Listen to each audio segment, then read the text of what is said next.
നമസ്കാരം. Raf talk ഫുട്ബോളിലേക്ക് അവർക്കും സ്വാഗതം. സൂപ്പർ കോപ്പ ഡി എസ്പാനയുടെ ഫൈനൽ മത്സരത്തിൽ FC ബാഴ്സലോണയോട് തോറ്റ് കിരീടം കൈവിട്ടെങ്കിലും ഇപ്പോഴിതാ ലാലിഗയിലെ റയൽ മാഡ്രിഡിന് ഇന്ന് സുവർണാവസരമാണ്. ലാസ് പാൽമാസിനെ തോൽപ്പിച്ചു കഴിഞ്ഞാൽ ലാലിഗയിൽ അവർക്ക് ഒന്നാം സ്ഥാനം പിടിക്കാൻ പറ്റും. ഇന്ന് രാത്രി ഇന്ത്യൻ സമയം 8:45 സാന്റിയാഗോ ബെർണാബുവിലെ റയൽ മാഡ്രിഡും ലാസ് പാൽമാസും തമ്മിൽ കളിക്കുന്നത്. നോക്കുക, ഈ മത്സരത്തിലേക്ക് വരുമ്പോൾ റയലിന് വിജയിച്ചാൽ ഒന്നാം സ്ഥാനം ഉറപ്പാക്കാം. ഇന്നലെ അത്ലറ്റിക്കോ മാഡ്രിഡ് തോറ്റിട്ടുണ്ട്.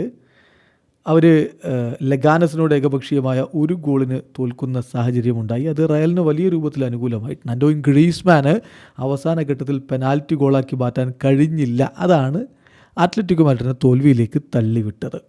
അത്ലറ്റിക്കോക്ക് 20 കളികളിൽ നിന്ന് 44 പോയിൻ്റ് ആണെങ്കിൽ റയലിന് 19 കളികളിൽ നിന്ന് 43 പോയിൻ്റാണ്. ബാഴ്സലോണയ്ക്ക് 20 കളികളിൽ നിന്ന് 39 പോയിൻ്റ്. അപ്പോൾ ബാഴ്സ ഇപ്പോൾ ലാ ലീഗയിൽ അവർക്കൊരു വെല്ലുവിളിയല്ല. പിന്നെ അത്ലറ്റിക്കോ മാഡ്രിഡുമായിട്ടാണല്ലോ ആ കാര്യത്തിലൊരു പോരാട്ടമുള്ളത്. അപ്പോൾ ഇന്ന് ലാസ് പാൽമാസിനെ റയൽ തോൽപ്പിച്ചാൽ റയൽ 47 പോയിൻ്റ് ആകും. 46 പോയിൻ്റ് ആകും. 47 അല്ല, 46 പോയിൻ്റ് ആകും. സ്വാഭാവികമായിട്ടും ബാഴ്സലോണയ്ക്ക് അപ്പോൾ അവരുമായിട്ട് 7 പോയിൻറ്റിൻ്റെ ഡിഫറൻസ് വരാൻ പോവുകയാണ്. അതേസമയം അത്ലറ്റിക്കോ മാഡ്രിഡുമായിട്ട് 2 പോയിൻറ്റിൻ്റെ ലീഡ് റയൽ മാഡ്രിഡിന് പിടിക്കാനും പറ്റും. ഇതിന് വിജയം അനിവാര്യമാണ്. വിനി ജൂനിയർ സസ്പെൻഷൻ കാരണം മത്സരം കളിക്കില്ല എന്ന കാര്യം ഓർക്കുക. എന്നാൽ പോലും മികച്ചൊരു സ്ക്വാഡ് തന്നെ ഈ കളിക്കായിട്ട് ഇപ്പോൾ ആഞ്ചലോട്ടി പ്രഖ്യാപിച്ചിട്ടുണ്ട്.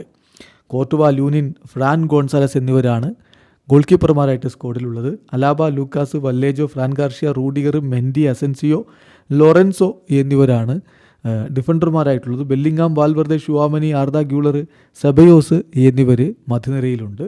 എംബാപ്പെ, റോഡ്രിഗോ, എൻട്രിക്ക്, ബ്രാഹിം എന്നിവർ മുന്നേറ്റ നിരയിലുമുണ്ട്. ഇപ്പോൾ കഴിഞ്ഞ ഓഗസ്റ്റിൽ ഈ 2 ടീമുകളും തമ്മിൽ ഏറ്റുമുട്ടിയപ്പോൾ ലാസ് പാൽമാസിനെ തോൽപ്പിക്കാൻ റയൽ മാഡ്രിഡിന് ആയിട്ടില്ല എന്ന കാര്യം കൂടി ഓർക്കണം.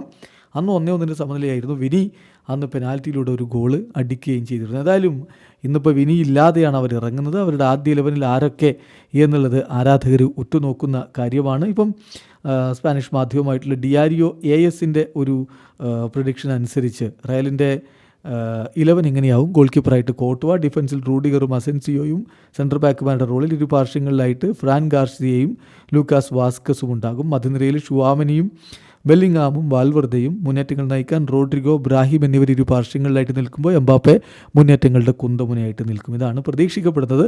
റയൽ വിജയത്തോടു കൂടി ഒന്നാം സ്ഥാനം പിടിക്കുമെന്ന പ്രതീക്ഷയിൽ ആരാധകർ കാത്തിരിക്കുന്നു. വീഡിയോ അവസാനിക്കുന്നു. ഫുട്ബോൾ ലോകത്തെ കൂടുതൽ വിശേഷങ്ങളുമായി റാഫ് ടോക്സ് വീണ്ടും എത്താം.